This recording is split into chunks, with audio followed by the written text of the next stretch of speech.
Good afternoon, everyone. My name is Jamal Jones. I'm the program manager with the Center for Innovation and Entrepreneurship, powered by Harrisburg University. Wanted to make a quick announcement that this session will be recorded. The Center for Innovation and Entrepreneurship, or CIE's central mission is to bring important scientific discoveries, technological innovations, and academic research to the marketplace. Two, to train the next generation of entrepreneurs. And last but not least, foster innovation at Harrisburg University and the surrounding area. Before we introduce our today's moderator for the panel, I just wanted to update everyone on some very exciting programs which will be upcoming in the very near future. In August, in partnership with the PA Drone Association, we'll be hosting a Drones in Construction and Engineering event. This will be an in-person event in August. So please stay connected to the CIE to find out more information about how to register and attend. And coming up in September, we'll be hosting an innovation summit here at Harrisburg University, which will feature a conversations in innovation and some other really great events just to really pull the community in and really continue to have that conversation around innovation and entrepreneurship. So after today's event, if you want to stay in contact with us, please send us an email at cie@harrisburgu.edu. With that, I will turn it over to today's moderator, Jay Jaimoan, the Executive Director of the CIE. Jamal, and welcome everybody to another session of our Conversations in Innovation. This, as I do the intro every time I mention this, we started this out like a few months to talk about, bring together leaders from different industries, talk about innovations that's happening. And our audience usually is, we started out with the students and faculty as the main audience. But then as we went through this over a couple of months, it kind of grew into a lot of, CEOs from different industries listening in. And so now we have kind of expanded it into like, there are people listening in from India, there are people listening in from Panama, Abu Dhabi. So it's got really exciting that, people from different parts of the world are listening. And then so our audience is now a larger mix, more outside Harrisburg University attendees than HU attendees. Having said that, we started calling this Conversations in Innovation. And then when the pandemic hit, Dave, one of our guests probably knows this, there was a point where we were trying to get Dave on a previous panel. And when the pandemic hit, I was in a conversation with a couple of venture capitalists from the Silicon Valley side who had invested in a previous startup of mine.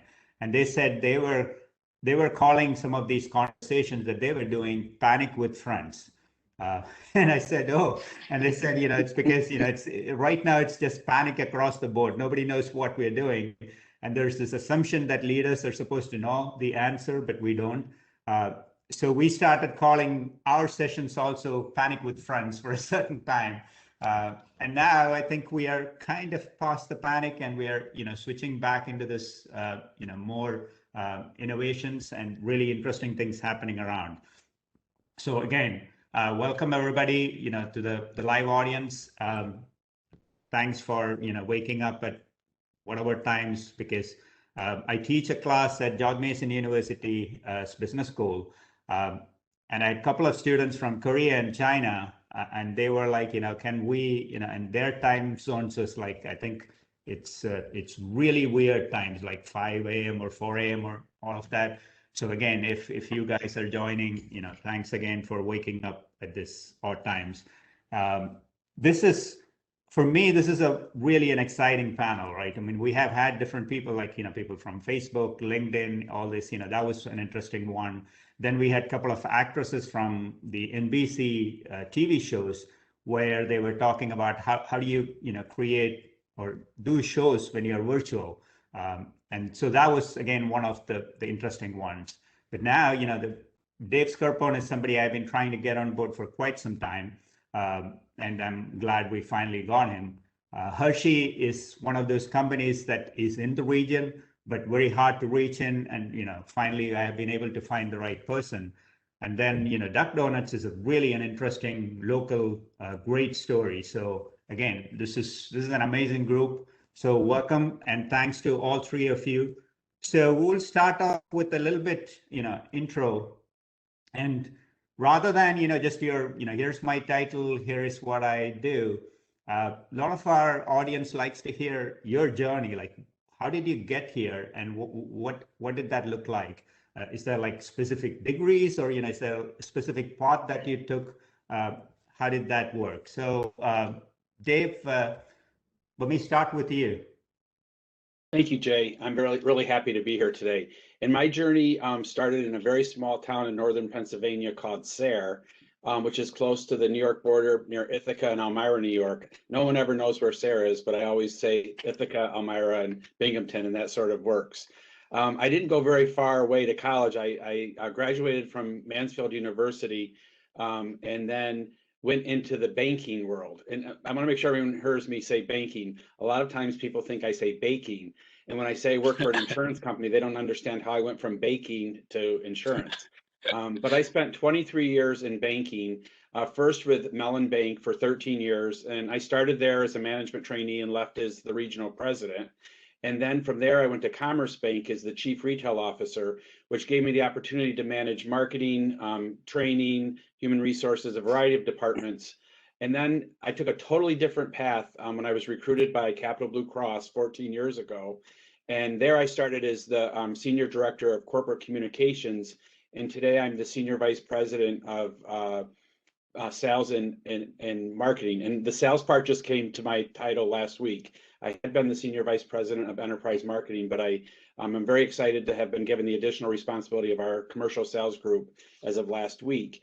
And just to understand what does it mean for marketing at Capital Blue Cross, I have responsibility for our brand and market strategy, our corporate communications, our corporate social responsibility, which is corporate giving, and product development. And one of the areas that I'm really excited to be part of that's really grown over the last 14 years is our retail division, which leads our Capital Blue Cross Connect Health and Wellness Centers. So again, I'm really happy to be here and I look forward to talking to all of you. Thanks, Dave. So Betsy, welcome. Glad to connect with you and bring you into the CIE fold. And I'm hoping that we'll do more collaborative, interesting things. So, so you are the CEO of Duck Donuts, which most people know. So all these three companies are well known in the region. So tell us a little bit how you got there. Sure. So I went to school at Shippensburg University, and my undergrad degree was communications journalism. I thought I wanted to do public relations. Growing up, after some internships, actually at Hershey, I discovered that marketing was definitely my passion. So when I first graduated from college, I actually worked at a local media agency for about a year, and then ended up back at Hershey Entertainment Resorts, which is where I had interned. So I was at Hershey for about 15 years in various marketing roles. And my job there was always driving people to the destination of Hershey. So different than what Pete's going to talk about, mine was getting people to come to Hershey Park or to the chocolate spa, Hershey Bears games, all of that good stuff. So like I said, I was there for about 15 years and heard about someone I was friends with had reached out and said, hey, Duck Donuts is opening their corporate headquarters here in Mechanicsburg, and they're looking for someone to build a marketing team. At the time, I'd never even heard of Duck Donuts, and I thought, well, okay, building a brand sounds like a really interesting opportunity. It's a marketing person's dream. So of course, ended up meeting with the CEO at the time, fell in love with the brand. Here was this great brand that really people didn't know outside of the Outer Banks. They had just started franchising and had the ability to help build and grow this amazing brand. So I've been with Duck almost 5 years, which is crazy. And when I started, obviously, it was to oversee the marketing team, build that out. And actually, 5 years ago, we had 12 corporate employees and 22 locations. So fast forward, now we have 105 locations in the US. We have one international location in Dubai, with one opening in Saudi Arabia any day now, actually. And so I oversee the corporate team who supports our franchisees. So there's about 75 franchisees throughout the US, and our 25 employees' job is to make sure our franchisees have the resources from IT, marketing, development, operations, and everything they need to run a successful Duck Donuts franchise location. Very cool. Thanks, Betsy. So, Pete, the strategic futurist is kind of a tough title to get to, right? Because how did you get there? Because that's really, and what does that mean? So because you probably you're looking at not just technology but products and kind of looking out at the future, right? So tell us a little bit about your journey. Sure. Yeah. Jay, thanks again for the invitation. I'm glad to be here. And I got to say, I think you and I have a lot of similar sensibilities and backgrounds. So I'm really looking forward to us getting to do more things besides this in the future. Strategic futurist, it has been a windy road, but I think in the end, it's been a great culmination to a circuitous walk through my career. I'm a Pennsylvania boy through and through, grew up in Pittsburgh, went to Carnegie Mellon, decided to go out to Minneapolis and worked for 3M for a good while, about 5 years. And during that time, I realized I just cared a lot more about computers and science and philosophy and the future and technology than everybody else that I was working with. So I went back to graduate school at Ohio State and bopped around for about 25 years doing at OSU. I got a PhD in AI and machine learning, was very deep into the concepts of neural networks and how AI was going to impact the future. Went out and worked for a bunch of small companies after that. They often say that in 1,000 small companies, one is going to make it big and the other 999 won't. Obviously, Jay, you worked for the one that made it big and I worked for the other 999. But that gave me a really good understanding about how new technologies emerge and it can impact business and how to talk about them with CEOs, because that was my job, going and selling AI and machine learning. So from those experiences, I did work in finance for a while and a few other areas, got bored of that. And then there was this opportunity to work with some fabulous people at Hershey to be able to anticipate what technologies are going to impact the business and find ways of accelerating them into the company to provide competitive advantage. So that's my job. I go and I scour all of the new startups, all of the organizations like your own, and try and understand what new developments, what new technologies are emerging, how they might help Hershey, how they might solve problems, or how they may enable new ways of running the business and forwarding the products and everything else with Hershey. Part of that is I get to have a lab down at the University of Pennsylvania where I get to work with students and faculty, and just really in that external input of fresh ideas and fabulous smart people to be able to do fun things. So strategic futurist is I go out, I look for things that are interesting to me, I figure out how they impact Hershey, and I bring them back. Very cool. That's like I would say like the fun job that I would want to get to at some point, right? I mean, looking at technologies and figuring out what fits in. So Dave, coming back to you, so just kind of following up from that, like as a healthcare company and somebody who sits way top of a healthcare company, the pandemic came in, and you guys are in the middle of this, right? So how did your role change, or was there a different focus? Because a typical company, there was, like I said in the beginning, there was the panic and all of that. But in a healthcare company, now you're kind of in the middle of all of this. So how did that play out for you? Well, I can tell you that our world did change dramatically. First of all, we had to go home. We weren't allowed to be in our building. So I have to say our IT team did an amazing job, really transitioning us in a very short time from offices to our homes. So I have to say that I don't think it could have gone any more smoothly. And because it went so smoothly, I felt like our team really felt great about being able to work from home and to be able to continue to do their jobs. The thing that really did change is we had a lot of projects from an enterprise marketing team in the queue and ready to go. And we literally had to put so many things on the back burner because we had so much to communicate with our members and our community about how COVID, what the new rules were, what the CDC guidelines were. And so from the standpoint of our normal flow of business, it did change. I mean, telehealth became, a really key in staple. We had the capabilities already available, but all of a sudden, people didn't feel comfortable going to their doctor. So telehealth became really, really important. And one of the things that's, and to me, is still quite telling is since COVID started, we get weekly reports on how telehealth is going, how much it's being utilized. The mental health part of telehealth has dramatically increased over the last year. And I think it illustrates, first of all, that people are getting help, which is great. But there was a lot of stress and challenges on people as a result of COVID. My team itself, I found new ways to engage with them. We started doing weekly huddles. We did, I took special attention to employees of mine that lived alone, because I found they really struggled. They didn't have anybody to talk to or be with.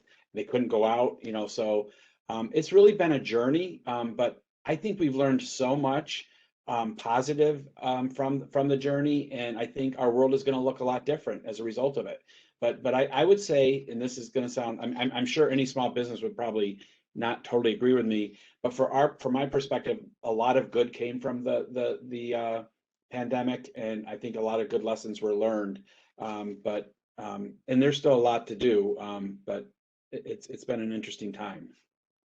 Yeah, so that I'm going to come back to you because, like you said, a lot of good things came out of this, which is, something we want to go a little deeper as we continue the conversation. So, but Betsy, coming to you, because there was a lot of the small restaurants in the Harrisburg region were really challenged with the whole pandemic. But there was also some of them that talked about being comfort food. And so there was a lot of, people who could quickly go digital and do the online deliveries were thriving, right? So there was this whole pizza and, burgers and all that was thriving while the sit down restaurants were challenging. And donuts, at least in my mind, it's a comfort food. But you also walked into leading this organization, somewhere while this was happening. So did your world actually change taking in the role, or did you, come into the middle of this? Yeah, so my role has just changed in the past 2 months. I think I'm 2 or 3 months into my new CEO roles. But even as the CEO, I was really charged with trying to lead how we were going to get through this. And of course, we had our corporate team that we were worried about, and those who were in the office. But then, we have 105 locations that are all in different states that have varying rules and regulations on a state or even on a local level. So, really trying to determine what was the best approach. Some stores had shut down for a few weeks. Some had shortened hours because they didn't have enough of employees who would come in and work because they were scared. So it really turned everything on its head. Just from how we were operating. And of course, we took all the obvious safety precautions with the employees and with the customers, but even how we were engaging with guests changed as well. So lucky for us, we had actually just launched an app about a month before COVID hit, which of course was just another way to order donuts more conveniently. So everything for how customers were ordering donuts to how they were picking them up. We implemented curbside pickup rather quickly, which was new for many of our locations. And luckily for us, most of our traffic is typically walk in and carry out. So some locations don't have a lot of seating, some do have a fair amount, but most of the time people are getting their donuts to go. So that's helpful. However, there is just a lack of traffic out. So a lot of times people are picking up donuts while they're, running to Target or they're running to the grocery store. It's just part of their routine. Or actually, we do a lot of traffic during the week when people are going to the office. So we saw, especially in the bigger cities, people obviously weren't headed to the office, and that really impacted our sales. So there were just all these different situations that were really feeding into how our locations were operating. And again, it literally varied by location. So making sure the franchisees had the resources they need in order to make decisions that made sense for their market, because it wasn't a cookie cutter approach. Yeah, so I want to follow up on that, the change in strategy, the pivot from a business perspective. So Pete, like Dave was saying, given your role, it's an opportunity, right? Where we are talking about all these technologies, and suddenly technologies that you are probably looking and saying, this is the next 2 years, 3 years from now, suddenly they become relevant like overnight, right? So what happened, and how did your role change, or what were some of the things that you did at Hershey? Yeah, immediately when things hit, everybody kind of mobilized around the question, what is this going to do for the company? How do we react? And much like Betsy, we have a very diverse collection of people that work there in terms of what they do. We've got our people in the manufacturing plants, we've got salespeople that have to be out in the stores, and we've got people that are in corporate offices that have to figure out how to get work done. And how you address the issues with each of them is different. One of the things I found myself doing all of a sudden was I went from, I have a background in data science, and data science became very important because to ensure the safety of, let's say, the salespeople, we need to know about what the conditions of the pandemic were in their area so that we could direct them appropriately through HR, whether or not they should be out and about with their customers or not. So that whole predictive element, that ability to kind of see and validate whether or not people should do their job and how they should do their job across all three strata was important. And then just being able to understand how it was going to impact supply chain, what sort of things we needed to do, where we were in different elements of the manufacturing process and how it was going to disrupt orders, and whether or not we could be flexible in moving things around so that we could keep product on the shelves became extremely important as well. And then finally, in just trying to communicate with people and being able to get out and do the work, find out what those technologies were, and figure out how to bring them in and continue the conversations, which are a big part of my job, became more challenging. But as we all know, we've spent all of our time playing on WebEx and everything else. So we're all masters at that now.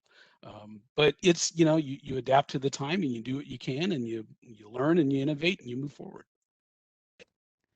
Yeah, so that brings me back to Dave, the last comment that you ended with was there was a lot of good things that happened, right? So there is part of the whole, I'm getting into the whole innovation piece, right? So when I think from what I do and, working with different groups of people, it's challenging to do innovation when you are virtual and trying to get, and when I go back to my startup days, we worked virtually with offshore development teams, but the actual innovation usually happened when, three of us are in a room and we whiteboard and, we write on napkins and, it's a different environment. So how did you adapt, and what were you were talking about some of the good things happened and, Sure. Well, look, some of the good things are personal. I think a lot of our employees found a lot more balance in their life. So for example, if somebody worked 35, 40 minutes away from our office and they were able to get up and start work and not have that travel, they found time to take a walk during their lunch hour. They had a lot more of balance in their life. They weren't going to, my job always requires me to go to a lot of events and dinners in the evening. So all of a sudden I had this free time to be healthier, exercise more, and be more relaxed. From an innovative standpoint, I have to say that I think because our technology quickly moved into where it needed to be, we were able to stay innovative. I do believe that COVID sort of launched a lot of things a lot further ahead. For example, we used to have conference calls, and I don't know, for those of you that are participate on a conference call when you're not in the room, it can be the most frustrating experience because people are talking, so you can't hear what the speaker's saying, and you just feel like you're really not part of the conversation. When virtual meetings started, where you could see the person and you could participate, and only one person could talk at a time, I found the meetings to be really very useful. And I'll just use our retail stores, for example. We do our face-to-face interaction with our customers in our retail centers, and we sell individual Medicare and small group coverage. So for 3 months, we had to close down because of CDC. We weren't allowed to have anybody in there. But after the 3 months, we went back into business. But what we did when we came back after 3 months is we now were able to do face-to-face, virtual, or by phone. So in the past, we did everything face-to-face. We expanded our opportunities by, somebody that maybe live an hour away that won't want to drive to see us to get health coaching or to buy insurance or to have a question answered, now could do it virtually. So I think that what happened was as things changed and we were prepared and ready to meet the needs of our customers, in the long run, we're able to do more business. That's that's an interesting take, especially from the healthcare perspective, right? So you were able to do more things, and even on the retail space, right? Even in a virtual world, you were able to do that. So coming to Betsy, it's a franchise. You have retail stores, and so how did you innovate there? Because you talked about the foot traffic kind of reducing and all of that. So did the business model itself change in a certain way, or did technology kind of give you an advantage in the same business Sure. model? So yeah, actually a little bit of both. I mentioned the app, online ordering becoming more important. Of course, delivery, these were things that all existed pre-COVID, but the importance accelerated very quickly, and our focus on how to make the user experience better accelerated as well. So 100% from a technology standpoint. And then the other piece of that, which I think is across the food industry, was just a convenience factor. So again, convenience is something that was always important, but now that's obviously become more important, just how people were ordering, but then also how they were even getting the product. So we had many locations who were going out to neighborhoods and doing pop-up delivery. So people went online, placed an order, and they delivered to the neighborhood. So just going to where customers were. Prior to COVID, we only had one food truck out in actually in North Carolina. It was doing amazing well because she was doing things like that. So now we have 5 food trucks. So there's that type of just how we are getting product to people, maybe some of those non-traditional locations. That's all certainly changed for sure, because it's the convenience factor. And again, Dave mentioned, there was some benefits of COVID, and that would be one where some of these things that we knew was important is now become more important. And if you read anything in the quick service industry, drive-throughs, right? Everybody wants to drive-through. Drive-throughs have always been important, done really well, but now there's a more of a focus on that. So we're actually getting ready to launch a drive-through here in the next couple of months as a test.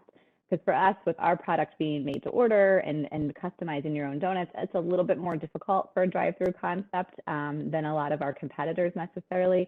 But it's something that we have to figure out how we can execute. So if it's a heavier focus on coffee and maybe a predetermined menu, but having that ability to have a drive-through concept, we think is going to be really important in the future. So yeah, so you kind of talked a little bit about the kind of the evolution of new products because of the way this is going, right? Yeah. So I wanted to ask Pete about that, and then come back to that same question. So did Hershey, look at the pandemic times to come out with new products, or did you change any of your existing products, or how it was being delivered, or because I also know, because I have 2 boys, and take them to Disney, and so you go there, Hershey, and all, so it's connected to entertainment also, right, in a big way. So that kind of had a big impact. So was there new products, or a difference in approach? I think there was maybe some rescheduling of products. I don't think there was anything. Our product cycle is kind of long because it involves consumer testing. I think we had several that were on the schedule, and we were maybe a little more judicious on the order that they were released, rather than coming up with new products that we thought might be that might work better during a pandemic. We just, with the new working environment, it would have been too hard to get a lot of that work done in a quicker time period. We did see a huge rise in digital commerce, as makes sense. And we were very fortunate to benefit from that in a number of ways. And one of the things that where the innovation happened a lot was our supply chain. Our supply chain folks kept product on the shelves, which means our product was available for people either on the digital shelf or in the brick and mortar shelves. And as a result, we outcompeted a lot of our competitors, and we were there and they weren't, and that benefited us immeasurably in 2020. That flexibility and their ability to innovate in the small and get the work done. So I have a follow-up question to you, Pete, before I go back to, so if we talk about technology innovation, right? I mean, in general, like Dave was saying, everybody went virtual, and this Zoom and all these platforms were being used. But if you look inside Hershey, right, something that you can share with us, like what was one or two really cool technology innovations that happened? Either it doesn't have to necessarily be driven by pandemic, but from something that you were looking at and kind of had like a big impact on you and the larger company. Yeah, there's so much going on right now. I mean, we're in a very dynamic business environment, a very dynamic technical environment, and frankly, for somebody like me, it's thrilling. I would say some of the things that may either be on the horizon or might be going into Hershey now, things like automating back office things with using artificial intelligence to do some of the work. I know some people get a little antsy or concerned when you talk about AI. And let me just say here quickly, AI itself is overblown in the media. It's not going to take over the world. Robots aren't going to come to get you. AI in the way it's being applied in Hershey and everywhere else is very focused. It's very useful. It's a good tool. It's another hammer. And that hammer is getting better. It's being able to make companies more efficient. Back office automation is one of them. Also looking at new ways of understanding the consumer and what they want, modeling and prediction, and being able to be proactive rather than reactive to situations. All of those data science and AI technologies along those lines are really starting to blossom and show their value in companies, especially Hershey. So following up on that, but see, when you look, are you guys looking at AI? Because AI is now one of those technologies that's being widely talked about. There are people for it, against it, but from a smaller way, I keep hearing more and more organizations thinking about it from a predictive analytics, right? Like being able to predict some of these things, because they all have a lot of data, and trying to look at that and say, here is where the product should grow, or here is where we can sell more, or whatever it is. So for something like Duck Donuts, how would you say this is a technologically innovative company, or are you kind of use it more as a foundation? How do you see that, and AI specifically? Yeah, no, that's a great question. It's a total area of opportunity for us because we know it's important and we know that's the way of the future, and we just haven't had the resources to put behind it. Of course, a lot of that stuff is fairly expensive, but it's something that we would love to get more information, I guess, to be able to make better decisions for sure. So not something that we've really scratched the surface on, but certainly have that on the roadmap.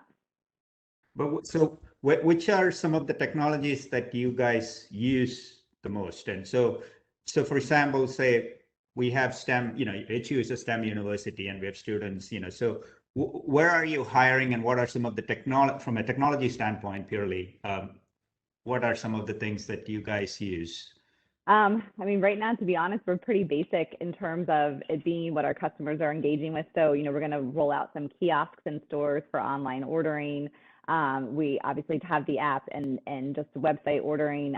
But in terms of being able to have that from a data standpoint, that's oddly an area that we really lack in, is having more analytics, and especially menu analytics, to understand what people are buying or when. We obviously have a point of sale that's collecting that data, but it's very clunky. So my finance person who may try to spend time figuring out what's in there and how do we, drive different day parts or this or that, it's just a very cumbersome process. So I think as we move forward, that's an area that we know we need to invest dollars in, is just from a technology standpoint. So we are able to have better experience for our guests based off of the data that we would have at some point. So I'll make a quick, pitch for CIE in that, right? Because I was going to say, maybe we should talk more about that, because I feel like you might have some ideas around that. So yeah, 100%. Yeah, Dave knows this very well. We partner with the companies, try to create student-driven projects like a prototype. So that way you kind of look at some of these new technologies. And again, this is one of the areas where, Pete, I'm hoping that, can Absolutely. tap No, into. that's huge. And even from, obviously labor is a major issue right now across the industry. So, there's been conversations the last several years about robotics and how do we introduce that? And does that help cut on labor? And especially now. So, it's all been conversations that I've had, but we just haven't had the ability to move on that. So yeah, I would love to talk to you guys more about that. So Dave, Capillus, again, big company, healthcare. This has really, been a critical piece with the pandemic. So from a technology perspective, like, AI, augmented reality, you talk about telehealth, right? I mean, and now, so telehealth used to be that, you could get on a phone or, just talk to a doctor, but it's taken way beyond that. So what's the one or two things that kind of you looked at and said, wow, this moved so fast ahead? And what are some of the things that you are excited from a technology perspective? I think from a technology perspective, the piece that was most amazing to me, and perhaps it was out there before the pandemic and we just didn't utilize it, was the virtual care. I'm not the virtual care,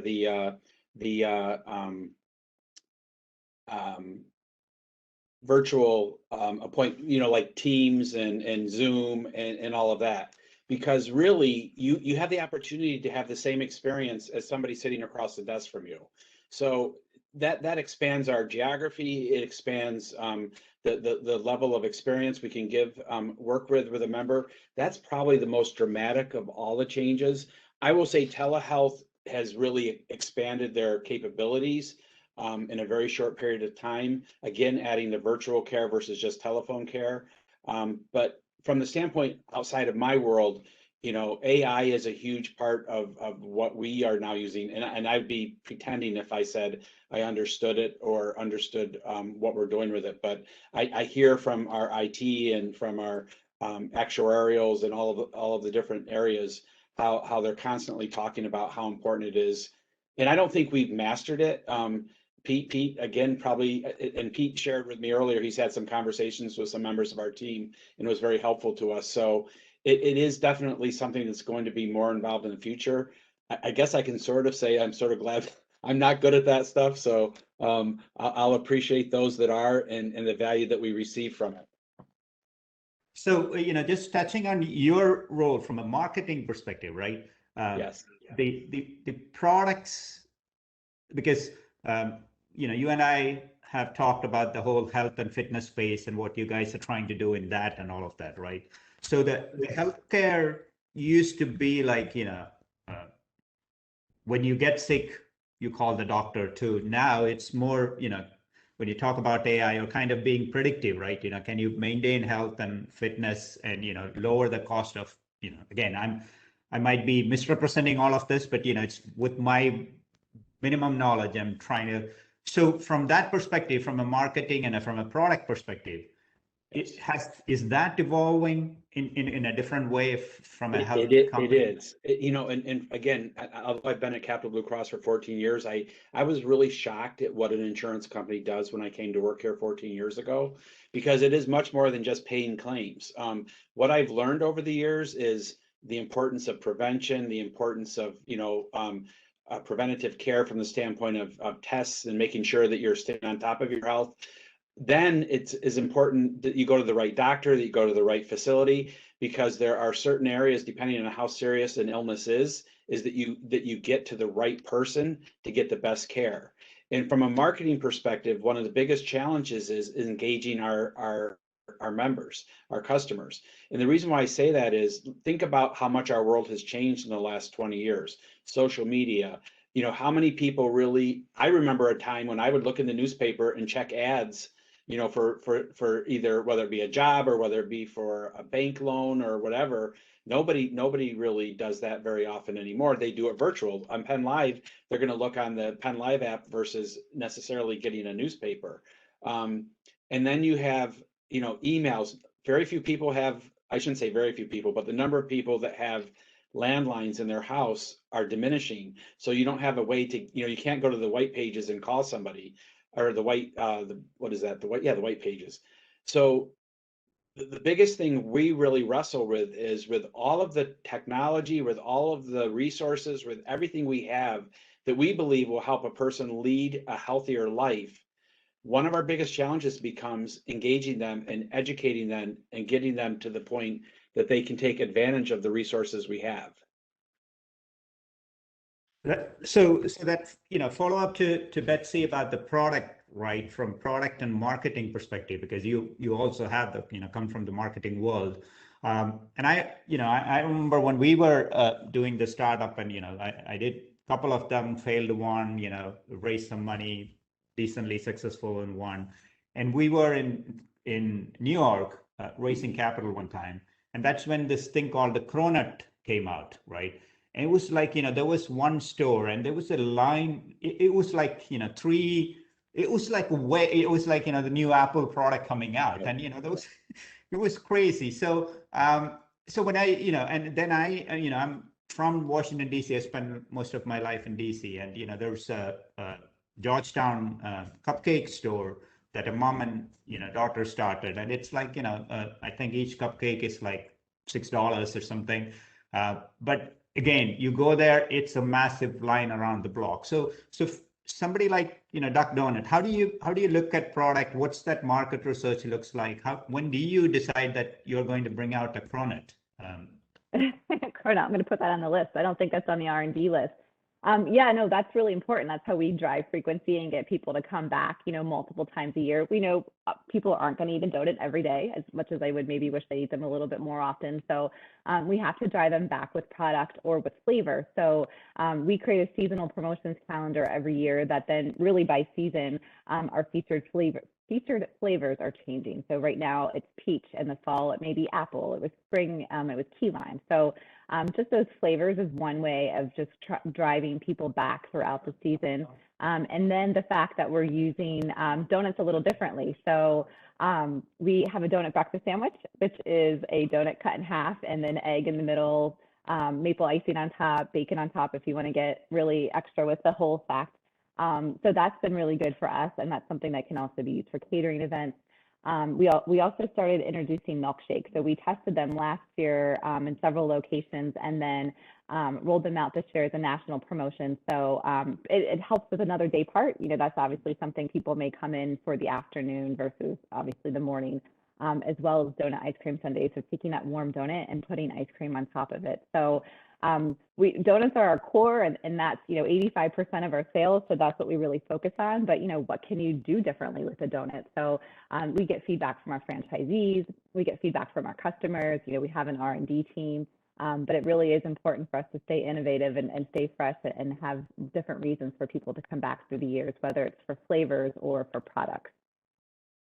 Yeah, that's really cool. So Pete, when we did our startup, we were like diehard fans of Steve Jobs and Apple, right? I mean, so after the first one took off, we tried to, me and my co-founders bought a bunch of, black T-shirts and, and then tried to do a B2C, which didn't, it just imploded because we didn't know anything about it. But when and then now, because I also teach, in the MBA program, we do case analysis. And one of the things, I always say is Apple is probably the only company where when Steve was around, now I don't think it's the same, but when he was there was one company that probably didn't do market research, but came out with a product and said, this is something you need, and made people, stand around. Pretty much every other company, big and small, that I know of, usually reaches out and does. So somebody like Hershey does. So you look at it from a technology perspective also. So does technology drive sometimes, based on the delivery or ease of delivery or, supply chain part, drive a product, or is the product mostly market research driven? It can be a combination of things. Right now, companies like Hershey, we tend to look at things in the aggregate, in the broad sense, because our supply chain is really tailored right now to do the masses. But companies like us and Hershey itself are looking at more flexible ways of delivering product so that we can get more personalization. Digital commerce provides an excellent way for us to do and explore personalized products more. And there are some great examples out there from some of our sister companies. We're playing with some of those ideas as well. And all of those sorts of innovations where you're bringing the consumer in more to the product. There's this great trend, and I think Betsy probably is benefiting from this as well, but consumers don't want to be talked to. They want to be brought in. They want to have a brand that they can associate with. We don't push information out. We're trying to find ways of inviting the consumers in, and technology is a great way to do that, be it through, games or augmented reality, or giving them an opportunity to design their own products so they get exactly what they want, or trying to anticipate their desires. Like there's a new trend in unicorn birthdays. Let's create a package of kisses that can be used at a unicorn birthday so that we can make those kids, those parents, that birthday experience that much more fun. So, so following up on that, from a technology standpoint, like, Hershey is a big company, big footprint. You probably have all the resources inside, and you look at amazing, and somebody like you that is there specifically looking at technologies. But having said all that, is there something that somebody else, an innovation that happened, small or big, right, outside your world or outside the Hershey world, that you looked at and said, wow, that's really cool what they did with that? Is there something that surprised you? Or I gotta say again, there are so many things in the small, but I want to speak to something that I think is more in Dave's world because I just find it fascinating. But sensor technology and its acceleration right now is just amazing. I've seen some examples of. Let me give an example so that it's more concrete. Physical therapists have a hard time getting their patients to participate and do exercises correctly. They have a session with them, and then the patient learns it, and then they go home and practice it. But there's no feedback to that patient when they're not in front of the therapist. There are sensors now that people are developing that'll be on the person so that they can do the gait or do the movement correctly. That means that they're going to get more effectiveness out of that benefit, that physical therapists can look at the results and be able to understand that they're doing things right. And then Dave's company gets better results with their input, so that these people's medical care is coming along much better. I think those things are fascinating. Sensor tech, watches, all of that stuff is amazing. The other thing I want to mention on that is, the thing that I think is most important and impressive in a different way is just this question of ethics and technology and AI and ethics, trying to make sure that everyone's included and that we're not misusing the technology and that we're conscious of people's concerns about it and address it in the right way. I think that conversation is critical, and I'm just really pleased to hear how it's blossoming and bringing in more people into that conversation. yeah, that's because one of the early conversations in innovation, we had one of the professors from our group who is big on AI. And during that conversation, I quoted Elon Musk. I'm paraphrasing right now, but he said something like, you humans are all like ants or molehill, and AI is like this, bulldozer that's coming down. And whether you want it or not, you are going to get crushed because they need to build the road or something like that. And the professor said, I hate that dude, and I hate that comment, and it doesn't make any sense. Yeah. So yeah, I agree with you. I don't think that's the right model for AI. I don't think that's the way people like me think about it. AI is a tool. AI is going to be something like a hammer. It's going to allow us to hammer nails that we couldn't hammer before. It's nothing more than that. cool. So right. So Betsy, talking about the innovation outside, right? Outside your world, or because outside your world meaning outside your company, I'm saying, but in a day-to-day life or other things that you have looked at, or other companies that you look at, is there something that you looked and said, wow, I never thought that that's going to happen, or that innovation or that technology that kind of was mind-blowing to you?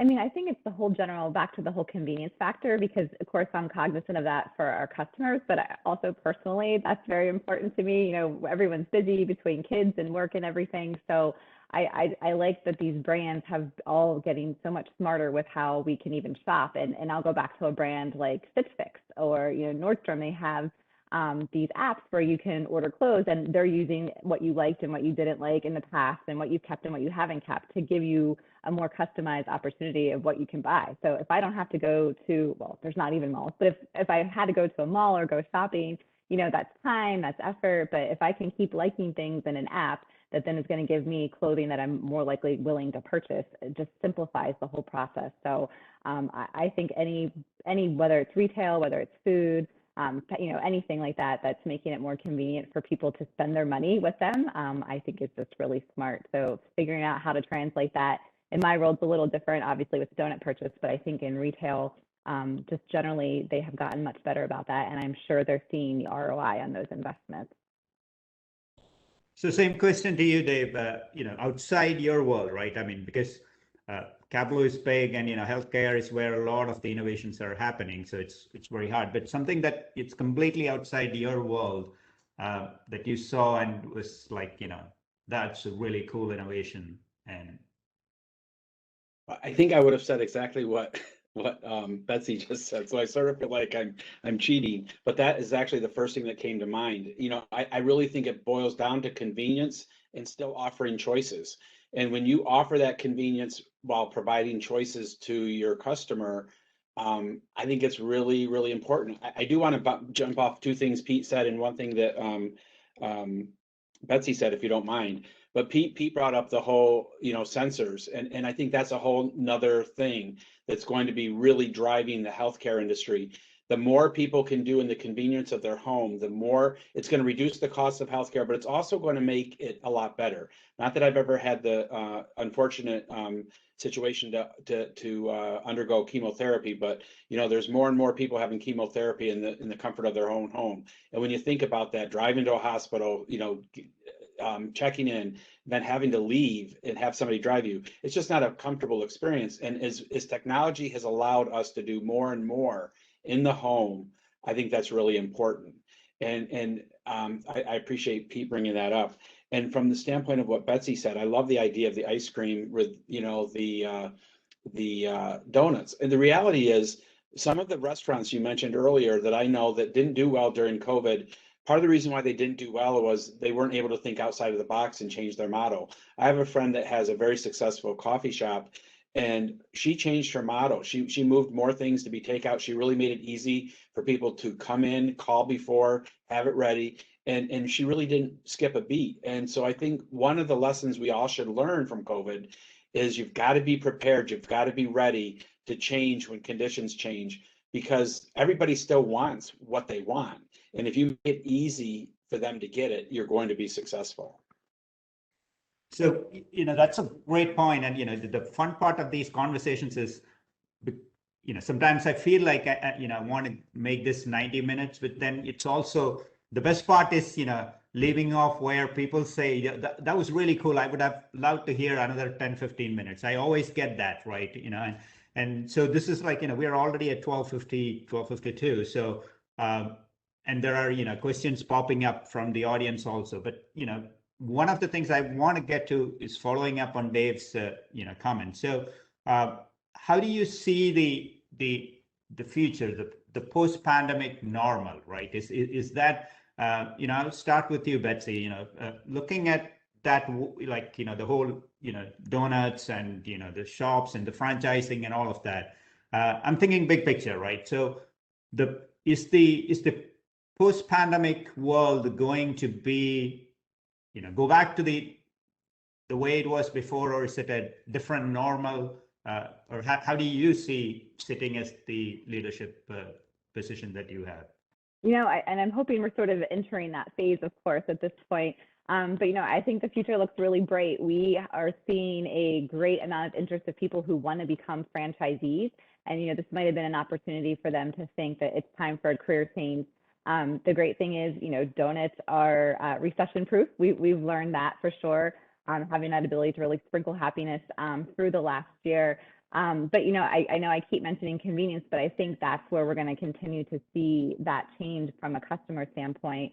And I think we'll just continue to move forward, and we'll do it a little differently. And, you know, I think one thing that taught us for sure is, and I know pivot was like one of the most overused words of 2020, but it's true. And it's a really good word because, sometimes we create the strategic plan, and we had one that we launched in January, and we're like, this is our plan and this is how we're going to move forward, and share it with the franchisees, and of course that obviously blew up 2 months later. But our team was really able to refocus and focus on the things that mattered the most. So I want our team to continue to move forward that way, where we might have a plan and we should stick to our plan as much as we can, but when better opportunities or different opportunities come up, we're able to take them and quickly make those changes, because sometimes it does take a while to do things differently or to change our approach. And last year we learned that we can do it quickly.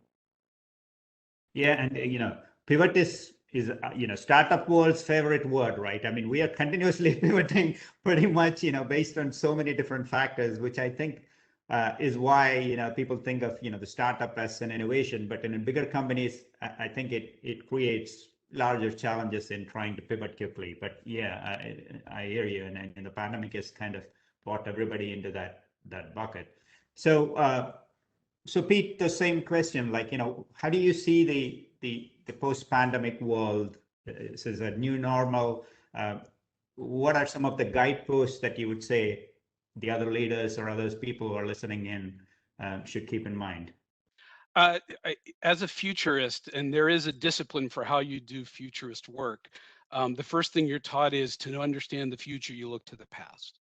And when you look at events like this pandemic and how it's affected society in the past, you have to be cognizant of the way people are going to react as a result. One of the things is we're very sensitized to this whole concept, and the fact that we're interacting with people and that we are in the same biological biome, and that we're going to be around people, and that we do have this vulnerability. And I think what that says to me is that moving forward, we're going to see much, if you consider the pandemic an earthquake, there are going to be a lot of aftershocks. And there are going to be scares that when people sort of hear a little bit about something spreading around, maybe next year's flu or something else, there's going to be an overreaction because we're all sensitized to this.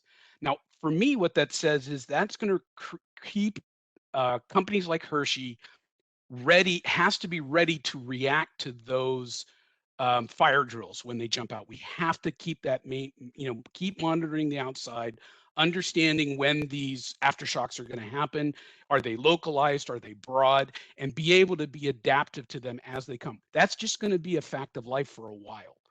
And then we're going to all be reviewing our general practices and how we all fit into this same biome and how we can interact with each other in a way that doesn't frighten each other. I think those are the basic elements that moving forward, whatever those imply in both the large and the small, I think we'll see those sorts of things play out. That's a great I think advice or guidance for a lot of people who are trying to figure out how the next evolution is going to be. So same question to you, Dave. Like how do you see the post-pandemic set a new normal, new world? I'm going to look at it from the perspective of the employer and employees. I don't think we're going to see people in their offices like we did in the past.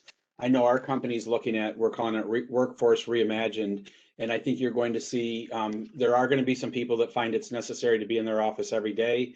There are some people that are going to find that they can do their job 100% of the time remotely and that they're more efficient and more productive. And then I think you're going to see a hybrid of people that will spend some of their time in the office and sometimes out. What I think is exciting about this is it's opening a brand new door to new employees.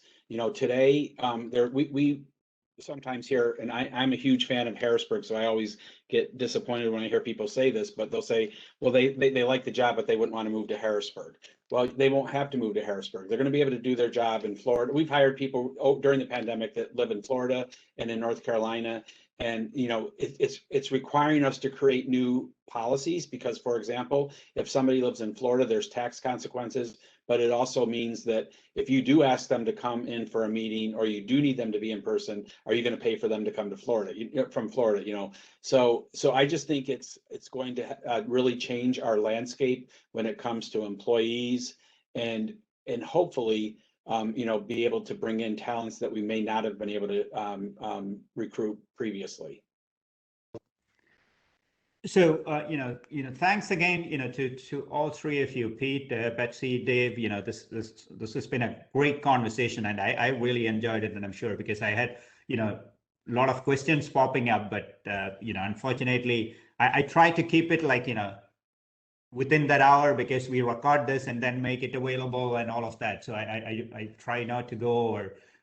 So hopefully, these are some questions. Maybe I'd bring all of you back, for another session, and touch on all of these questions. And from the CIE's perspective, Dave and I have been working together. CapBlue has been a great supporter. We have done on some collaborative stuff.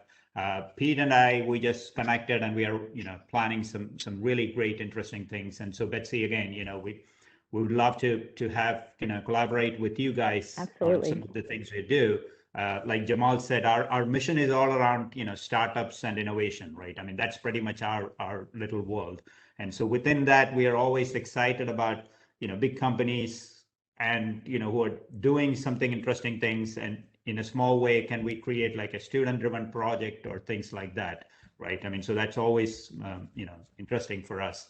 So once again, thanks to all of you.